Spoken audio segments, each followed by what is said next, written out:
God, he's going after Nancy. He's going after Nancy. Doubt it. Here it goes. Pass the Stop Insider Trading Act without delay.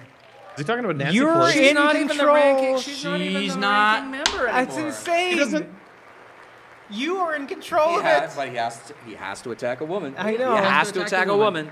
He knows that I Hakeem wasn't Jeffries sure is the the House minority. minority leader, right? He probably can't remember his name. I'm very impressed. Thank you. I'm very impressed. It's like Hakeem Olajuwon. But when it comes to the corruption that is plundering, it's plundering. Oh, America. someone's saying that we should have given There's you an been IPA. no more stunning example than People Oh, don't we even know needed that the I hate spit that take. shit. Thank you, Peter. We Remember- or no, It was lobster. for the- It was for the Somali spit Lobster take. Johnson, thank you. pillaged Lobster Johnson. an estimated Yes. $19 It's a hell of a billion name. from the American tax. Robert Rodriguez, I'm missing Jeopardy. Fuck this shit. Shut up In now. actuality, the number is much higher than that. Uh, And California, Big Robert Massachusetts, Rodriguez Maine, energy. and many other states The movie are director. even worse. This is the kind of corruption that shreds the fabric of a nation. What is he? and What we is are he saying is working on it corrupt? like you wouldn't believe. Insider So trading? tonight, Or although like Congress, Massachusetts. 4 months ago, I am officially announcing. He knows that, like, the war top- Hang on. To be led by our great Vice President J.D. Vance. Oh, he's great. Good old JD couch fucker. they cut to JD and he's just Balls deep in a futon. Caught me. pelvis buried in the green room.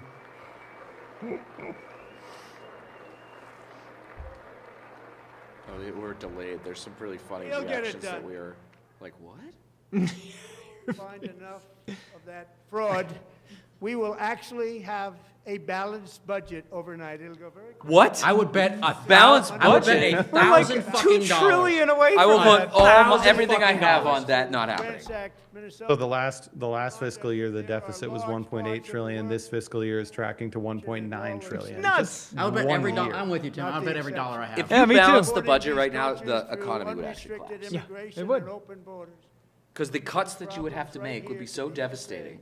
Well, they don't have it. They don't give a shit about that. American people who pay the price in higher medical bills, car insurance rates, rent, taxes, and perhaps most importantly, crime. We will take care Paying of in this problem. crime? We're going to take care of this problem. We are not Why does it playing sound? games. Is he soft now, or is it just me? Delilah. I think he's losing it. Wait, what was that last thing? I don't know. Delilah? Yeah, he's just mumbling now. Yeah, It's the nussy. the Had one Nussy's talking commenter now. say, I had one commenter who said, I bought 3 Venezuelan oil tankers with the money Big Pharma paid me to use their drugs. 18-wheel tractor trailer Gotta get plowed them right into for her us, that's stock nice one, car, Dennis. traveling at That's good. 60 miles an hour or more. Let's go The 60 driver miles was an hour? an illegal alien, let in by Joe Biden and given a commercial Got a Biden? driver's That's license. Joe 4. Biden. Open Maybe we borders, want to come back now. politicians in We're only an hour in. California. Gee, oh my. Doctors said Delilah would never be able to walk or talk, have a good life. What? Who's She Delilah? wouldn't even be able to eat again. But against From the all song. odds, she is now there, Delilah. fifth grade learning He's to in New walk. York City. And she's here this evening with her Okay, dad, another one of Marcus, these. a fantastic man. Delilah, please, you are a great inspiration. Please stand up. I don't know. Somebody. I think a car accident. Something's going 60 miles an hour, and then Delilah can't speak. I don't know. Okay, so I would say we should have had earpieces for this, but I'm pretty sure it would have been the equivalent of an ice pick to the fucking. Oh. No, that would have. This is fine. This is so This much better. muted version of this idiocy. yes. I mean, this is the longest I've been exposed to him since the debate between he and Harris. Like, that was the last time I watched him talk this I much. almost Thank put a you, hole in my Delilah. TV that night. Many, if not most, illegal aliens Wait, do he not said Maine speak is English corrupt? and Did cannot he read attack even Janet? the most No. basic road signs as to direction, speed, danger, or There's only a little location. bit left. Wait, where did That's it why go? tonight I'm calling on Congress to pass what we will call the Delilah Law. What happened? You We guys got a run little out of your delivery. The state I from love it. granting commercial it. driver's that Woodford? licenses to illegal aliens. Hey, it's not all in my, I'm even sharing it out there. Is that Woodford? Yep. All right. I gotta catch up. I'll be right back. No. Shit tastes like floor cleaner. No, it tastes Luke? delicious. And This is the best yesterday, floor cleaner there as you is. probably saw at the White Can't get House, this I on hosted a ceremony We'll with get a little Americans who sponsorship lost there their if we put it treasured like loved that. ones to the scourge they of have to pay before they illegal get it. Yeah, all right. We'll turn it around next immigration. year. People came into our country, how we allowed this to happen with our open borders. Whiskey company's in there. These are the angel moms and families that for decades our government betrayed and our media totally ignored. It was terrible. Hard to believe, he does actually. that. Totally, it In was 2023, a believe 16-year-old it? high school cheerleader named Elizabeth Medina was supposed to perform in her town's Christmas parade